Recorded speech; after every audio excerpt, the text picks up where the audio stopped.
Commission ने हिदायत की कि मुल्क में इंतजामी और लॉजिस्टिक सपोर्ट फराहम की जाए, जबकि मटीरियल रखने के लिए महफूज जगह फराहम की जाए। खत में यह भी लिखा गया कि रिटर्निंग अफसरान को फराहम टेबलेट्स की हिफाजत यकीनी बनाई जाए। मटीरियल जिन मकामात पर रखा जाए वहाँ बेहतरीन सिक्योरिटी फराहम की जाए। केवल इसी इलेक्शन कमीशन ने जनवरी 2024 के आखिरी हफ्ते में आम इंतखाबात करवाने का ऐलान करते हुए कहा कि इंतखाबात का शेड्यूल जल्द जारी किया जाएगा।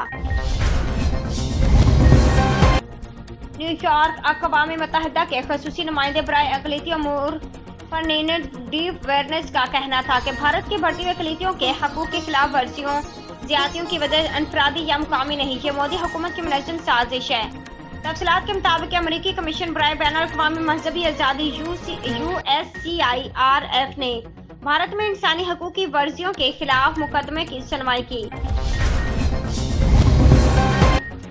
इस्लामाबाद साबिक वज़ीर दाखिला और मुस्लिम लीग नून के सीनियर रहनुमा राना सनाउल्लाह ने साबिक army chief general Qamar Javed Bajwa की मदद मुलाजमत में तोसी पर खुफिया मनसूबाबंदी से पर्दा उठा दिया।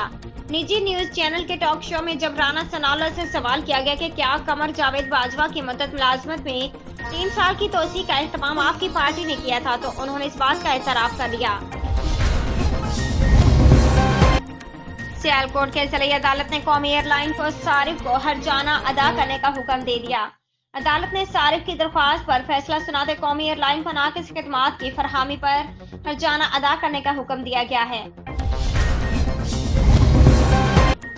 न्यूयॉर्क निगरान वज़ीर आज़म अनवारुल हक काकड़ आज अक़वाम मुत्तहिदा की जनरल असम्बली से खिताब करेंगे, जिसमें वो मकबूजा कश्मीर में भारतीय बर्बरियत का मुकदमा पेश करेंगे। तफसीलात के मुताबिक निगरान वज़ीर आज़म अनवारुल हक काकड़ आज अक़वाम मुत्तहिदा की जनरल असम्बली से खिताब करेंगे।